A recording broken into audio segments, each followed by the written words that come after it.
Setelah kita memahami personal hygiene untuk kebersihan kita sehari-hari, selanjutnya kita masuk kepada yang lebih spesifik lagi, yaitu hygiene di laboratorium. Coba kalian perhatikan gambar di sini.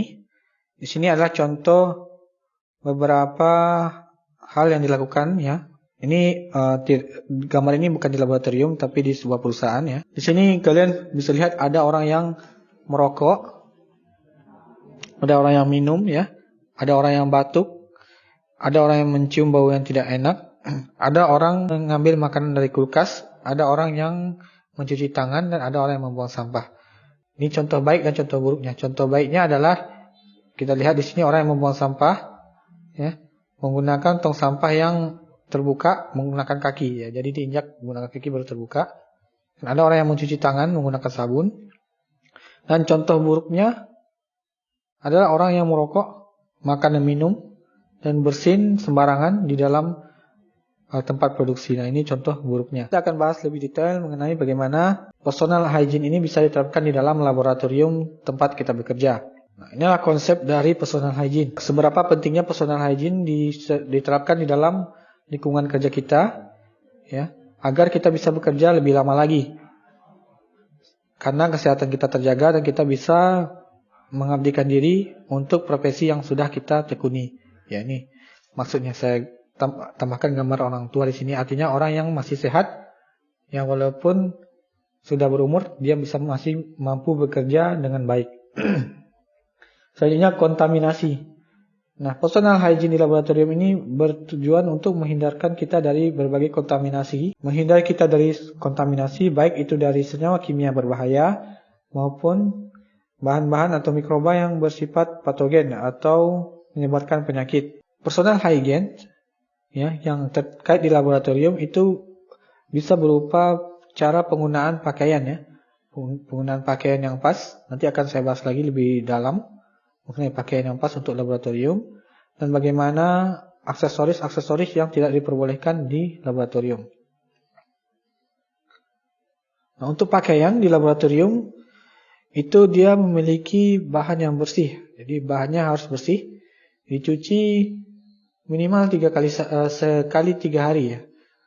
Atau lebih idealnya memang setiap sekali sehari setelah dipakai langsung dicuci, itu paling ideal.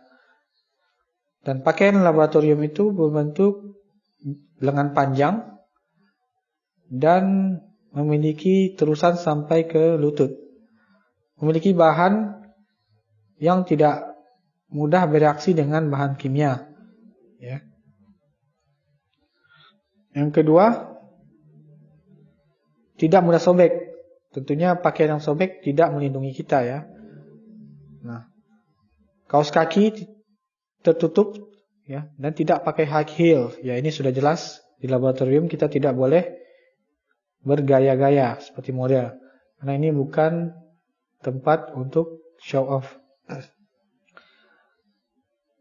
Rambut teratur untuk laki-laki karena rambutnya sudah umumnya pendek, jadi bisa disisir dengan baik. Kalau untuk perempuan yang rambutnya panjang, diupayakan untuk mengikat rambutnya agar tidak terkena bahan-bahan berbahaya dan tidak terkena paparan patogen-patogen beracun di laboratorium. Selanjutnya, pakaian yang digunakan itu harus pakaian yang pas, tidak terlalu besar dan tidak terlalu kecil, sehingga tidak mengganggu pelaksanaan penelitian atau praktikum di laboratorium. Jangan gunakan perhiasan kalung dan cincin. Karena perhiasan kalung dan cincin ini ada di tangan ya. Kalau yang cincin itu ada di tangan atau gelang, itu akan terkontak langsung dengan bahan-bahan beracun dan berbahaya di laboratorium. Makanya nanti bisa terinfeksi jika kalian menghandle bahan-bahan yang infeksius. Karena mikrobanya tertempel di sana, tersimpan di perhiasan kalian. Begitu juga dengan kalung. Kalung juga bisa menyenggol atau membawa bahan-bahan gelas ya, bahan-bahan yang mudah pecah. Ya, seperti Erlenmeyer ketika kalian menunduk melakukan praktikum dan kalung tanpa sengaja menarik Erlenmeyernya. sehingga elemen air itu menjadi terseret dan pecah. Terus jangan gunakan kontak lens di dalam laboratorium, karena kontak lens itu sangat berbahaya jika kalian menggunakan laboratorium yang melakukan praktikum yang menggunakan jangan gunakan kontak lens ya di laboratorium, karena jika praktikum atau penelitian yang dilakukan itu menggunakan bahan yang dipanaskan, dikhawatirkan bahan tersebut akan menguap ya dan mengenai kontak lens dan merusak struktur dari kontak lens itu yang pada akhirnya dapat mencederai mata. Jika memang harus menggunakan kontak lens, sebaiknya dilapisi dengan kacamata. Untuk kuku, kaki dan tangan itu harus dipotong dan jangan dihias karena nanti bisa bereaksi dengan senyawa kimia dan rusak ya kukunya. Kuku tangannya dipotong sampai pendek. Terus larangan di dalam laboratorium, kita tidak boleh makan dan minum apapun di laboratorium, karena di laboratorium bukan tempat makan dan minum. Ada ruang khusus yang disediakan di laboratorium khusus untuk makan dan minum. Sedangkan untuk di ruang kerja itu tidak boleh makan dan minum, karena di dalam ruang kerja itu banyak senyawa-senyawa yang mudah bereaksi ya, dengan makanan dan minuman yang kalian makan. Dan bahaya sekali kalau kalian makan makanan yang sudah terkontaminasi dengan bakteri atau senyawa-senyawa volatil yang ada di laboratorium. Mengunyah permen karet juga tidak baik, meludah, dan merokok. Nah, merokok ini tidak hanya di laboratorium, ya. Dalam kehidupan sehari-hari juga tidak baik dalam kesehatan kita. Nah, jika Anda sakit, apa yang perlu Anda lakukan? Jika Anda terkena luka gores dan yang ringan, itu Anda bisa tutup luka tersebut menggunakan perban atau handiplas atau hansaplas ya, yang bisa menutupi luka tersebut sehingga tidak terkontaminasi oleh lingkungan luar. Dan jika terjadi penyakit yang lebih parah seperti diare, muntah, atau batuk-batuk tanpa henti ya, kalian bisa tanyakan supervisor, atau jika laboratorium pendidikan, kita bisa tanyakan ke asisten atau dosen untuk meminta izin. Jadi jangan memaksakan diri untuk tetap melaksanakan praktikum, karena hal itu akan menyiksa diri Anda sendiri dan juga dikhawatirkan bisa memberikan penularan kepada rekan-rekan kerjanya. Jadi silakan minta izin dan itu hal yang manusiawi. Sekarang mencuci tangan. Nah, mencuci tangan ini merupakan suatu kegiatan yang sudah sering kita lakukan. Dan jika kita lakukan dengan benar, memiliki dampak yang sangat signifikan dalam kesehatan kita. Karena pada dasarnya, tangan merupakan medium paling sering untuk menghantarkan berbagai macam penyakit ke badan kita. Ya. Lalu kapan saja sih kita mencuci tangan? Yang pertama adalah sebelum memulai pekerjaan. Ya. Sebelum kita masuk ke laboratorium mengerjakan apapun, kita cuci tangan terlebih dahulu. Ya. Mulai dari penyiapan bahan baku sampai pada produk akhir itu kita tetap harus mencuci tangan sebelum kita melaksanakan pekerjaan tersebut. Terus selanjutnya jika kita berasal dari toilet atau kita habis BAB atau BAK, diwajibkan untuk cuci tangan, ya. Dan jika kita membersihkan alat-alat laboratorium, misalnya alat gelas, juga diwajibkan mencuci tangan agar kita tidak terkontaminasi. Sebenarnya untuk memegang sampah ini sudah tidak perlu saya jelaskan, karena memegang sampah itu pasti kotor ya tempat sampahnya, maka harus dibersihkan. Dan ketika kita mau makan, minum, atau memang merokok, itu juga wajib mencuci tangan, baik sebelum maupun sesudah aktivitas tersebut kita lakukan. Terus menyentuh bagian tubuh.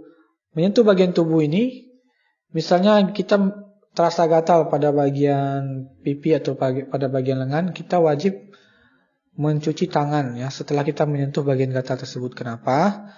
Karena umumnya tubuh yang gatal itu diakibatkan oleh adanya gangguan dari mikroba, ya, infeksi dari mikroba. Jika kita menggaruk bagian yang gatal tersebut, otomatis mikroba tersebut pindah ke tangan kita. Nah, jika kita pindahkan tangan kita untuk memegang bagian tubuh yang lainnya, maka nanti tubuh yang lainnya akan terinfeksi juga.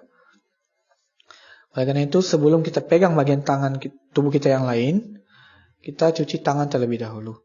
Selanjutnya memegang senyawa kimia, ini sudah jelas ya, pasti ketika kita memegang senyawa kimia, setelah itu kita wajib cuci tangan untuk menetralisir senyawa-senyawa beracun yang ada di dalam larutan kimia yang kita analisa atau kita bersihkan. Cara mencuci tangan dengan sabun dan air. Nah, ini adalah langkah-langkahnya. Untuk mencuci tangan itu tidak butuh waktu yang lama, hanya cukup 40-60 detik. Nah, langkah pertama yang perlu kita lakukan adalah kita ambil air ya, kita hidupkan keran, lalu ambil sabunnya. Langkah pertamanya ambil sabun, tuangkan sabun secukupnya, lalu ratakan dengan kedua telapak tangan. Ya, kita usap melingkar hingga 10 kali rata-rata ya, kira-kira saya sampai 10 kali. Selanjutnya gosok punggung dan sela-sela jari tangan kiri dengan tangan kanan dan sebaliknya.